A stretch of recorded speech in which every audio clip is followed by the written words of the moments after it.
Hey folks, this is Kalani. With the War Within expansion almost here and early access arriving even earlier, you may feel like you're running out of time to lock in your main character to play through all of the new adventures awaiting us. There's a lot to look forward to, but what class do you want to experience it as? Do you want to stick with your tried and true, maybe a favourite DPS who has never let you down, or do you want to change things up this time and try something new? Well, we've got some handy dandy tips for you that might make this tough decision a little bit easier. So in this video we're going to ask and answer the age-old question: how do you pick a main character for a new World of Warcraft expansion? Now before we jump in, be sure to hit up that like button and subscribe so you never miss another video.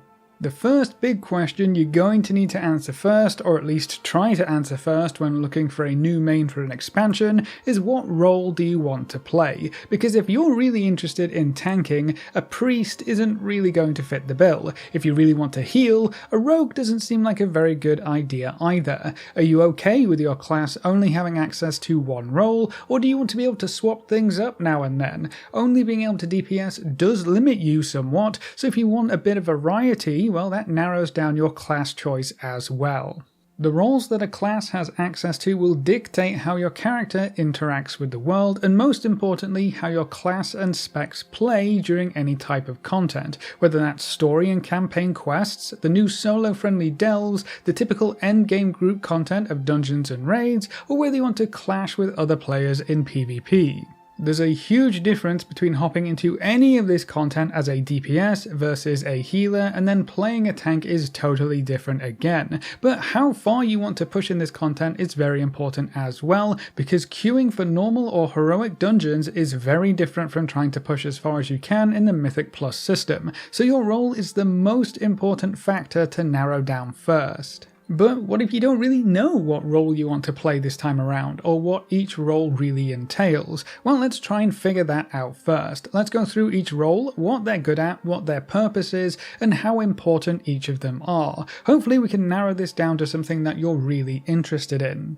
One of the most important players in any type of group content is the tank, or tanks depending on what content you're running. The tank is the front line, the vanguard, the bulwark. The tank keeps the attention of all of the monsters and bosses on them, they take all of the damage and keep everyone else safe so that they can do their job. A dead DPS does no DPS after all, so you need a tank to hold that front line. You're not going to survive for very long in any group content without a tank, so that's why they're so important. Tanks also dictate the pace of pretty much any content where they are needed. It's the tank that usually pulls mobs and packs in dungeons, decides which routes to take and how quickly you're moving. So tanks really do lead the way, and DPS and healers are expected to follow and keep pace. So if you like the idea of being the one in charge, tanks might be a good pick for you, but if you don't want to take the lead or you aren't very confident in your tanking, that can have a negative effect on your gameplay. And if you aren't enjoying yourself, well, what's the point? The good news is that playing a tank can be very rewarding and satisfying. If you clear through content quickly, without losing aggro, pulling big packs of monsters, and without anyone dying, that is a big win, and it always feels great to lead your team to victory. The other role that is arguably just as important as the tanks are the healers. While it's the tank's job to take the damage and focus it all on themselves, it's the healer's job to heal up that damage and make sure the tanks stay alive so that they can continue to hold that front line. And they also have to keep everyone else alive from any residual damage coming their way. I personally think healing is the hardest role out of the three. Sure, it seems easy on paper, keep everyone's health above 0, right? But everyone is relying on you. If the tank goes down, everyone else falls like dominoes, so you have to keep your tanks alive, but if your DPS dies, there's no damage coming out to actually kill the monsters wailing on the tank, so you have to keep them alive, and then if you're in a raid or larger group, you also have to keep the other healers alive, so they can try to keep everyone else up as well. It can be quite stressful. You are the main thing standing between victory and defeat. Good healers can carry all kinds of content. You can make some crazy plays to turn a bad pull or boss attempt into a close kill, and it is very satisfying and rewarding when you know you just saved the day. On the flip side, healers are usually the first target of toxicity. Folks don't really like it when they die, even if it was entirely their fault. A lot of bad players tend to blame the healers first, and even if they're wrong, that blame never feels great. So if you do play a healer, that is something to be aware of. The tanks and healers are definitely the keys to any successful group content in WoW, but they end up being more stressful choices due to how important and impactful they are. You get more responsibilities with these roles, and they're usually harder to fulfill and play well. That leaves us with the last role, the DPS. This one is deceptively simple: deal damage. Do as much as you can, as quickly as you can, and try to stay alive. Again, a dead DPS does no DPS, so standing in that patch of fire to finish your cast isn't really a good idea long term, and you'll probably be annoying your healer as well. Now, DPS can be split into two different groups, the melee and the ranged, and even though their overall goal is the same, the way in which they play and achieve that goal is very different. Melee DPS are up close and personal. They always have to be right next to whatever they're trying to whack at. This will be great if you love being in the thick of things, and melee specs also tend to play a bit faster and require a good bit of key mashing to get your rotation going. The main advantage of playing melee is the freedom of movement. You can move and DPS at the same time, which makes it easier to dodge mechanics or nasty abilities, but the main drawback is how close you have to be to actually deal that damage.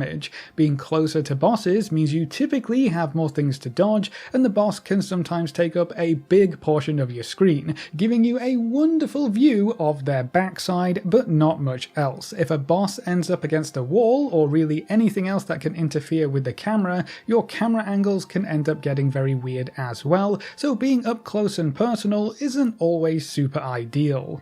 On the other hand, ranged DPS get to sit in the back, which is usually safer, less things to dodge and more time to finish those casts, which is one of the largest differences between melee and ranged. While melee have instant abilities with no cast times, most ranged DPS rely on casting spells, so they have to stand still for the vast majority of their rotation, which can make moving around a bit harder. Thankfully, with the wider view that they get, you can usually see abilities and mechanics happening sooner or faster, so they can react faster when they're not all squished up in melee. This does usually lead to a slower playstyle, which relies heavily on pre-planning your movement and really understanding the boss's mechanics to know when you have to move and when you can finish that next cast. Now, there is one DPS that kinda gets the best of both worlds, the Hunters. They're a ranged DPS, so they also get to stand out where it's safe and get that wider view of the room, but they also don't have as many cast times, and Beast Mastery especially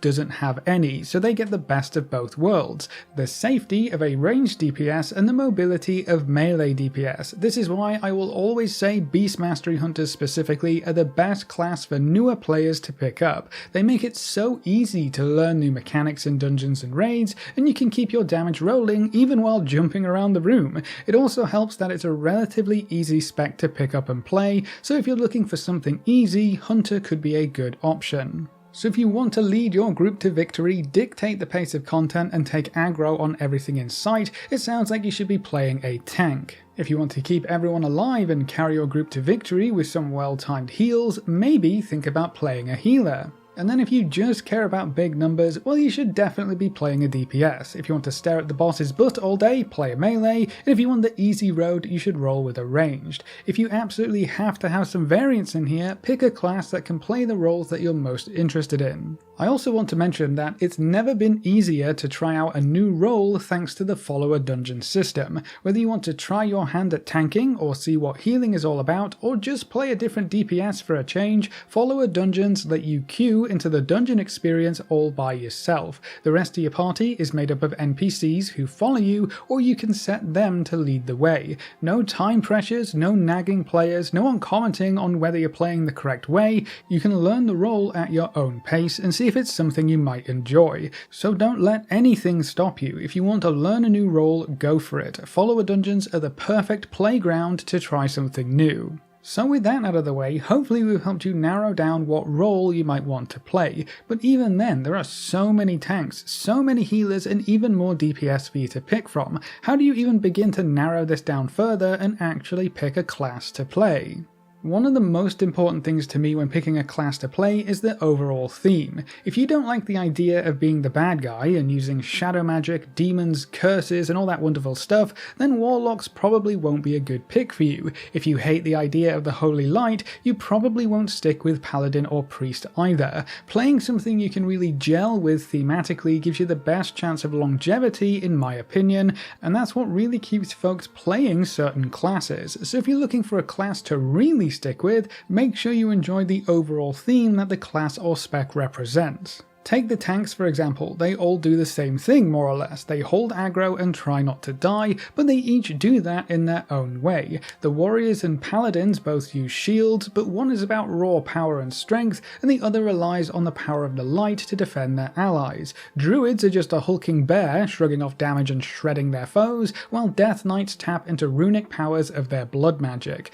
Monks focus on dodging attacks with martial arts and empowering themselves with various brews, and the demon hunters are imbued with demonic magic, allowing them to turn into massive hulking demons to rend souls from their enemies and keep themselves healthy. They all play totally differently with unique animations and effects. The same goes for the healers. Sure, you might have decided you want to be the savior of your groups, keeping everyone alive as best you can, but do you want to do that with nature-based spells and heal over time effects like the druids, or tap into the elemental powers of Azeroth with a shaman? Monks offer you a different playstyle, weaving punches and kicks in between your heals, and spinning around with cool green mist effects. Maybe you'd rather zip around the battlefield as a dragon, unleashing the powers of the green and bronze dragonflight as an evoker, or you can just rely on the good old faithful holy light as a priest or paladin. And then we come to the DPS, where theme matters the most in my opinion. Every single class in the game can DPS, and there's so much overlap between how they work. All melee are poking the boss's butt, but do you want to do that with a couple of daggers, wearing sleek leather armor and being all sneaky about it? Or do you want to proudly smash your favourite two-handed sword into that boss's leg over and over again? Do you want to be more focused on physical damage, relying on brute strength to get the job done, or enlist the powers of the light to augment your arms and deliver devastating blows? There's quite a variety just among the melee DPS, so you should be able to find something that sounds cool to you.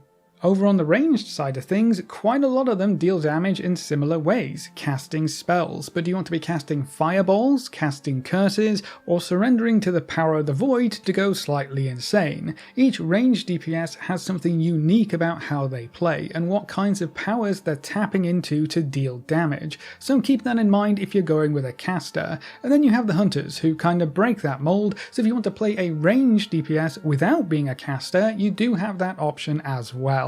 Now the War Within expansion will be introducing something new that could change the theme of any given class or spec, at least slightly. Hero talents are a brand new set of talent trees that focus in on a specific element of class fantasy. Take shamans for example. Elemental shamans can choose the Stormbringer hero talent tree, which is all about dishing out more lightning damage, whereas the Farseer hero talent tree taps into the ancestral link side of shamans, summoning ghosts from the past to assist you in battle. Another great example are the Unholy Death Knight hero talents. Rider of the Apocalypse doubles down on the Four Horsemen, powerful Death Knight champions that can ride into battle with you, or you can go with San Lane, which focuses on the blood magic side of Death Knight runes and deals with various vampiric style powers.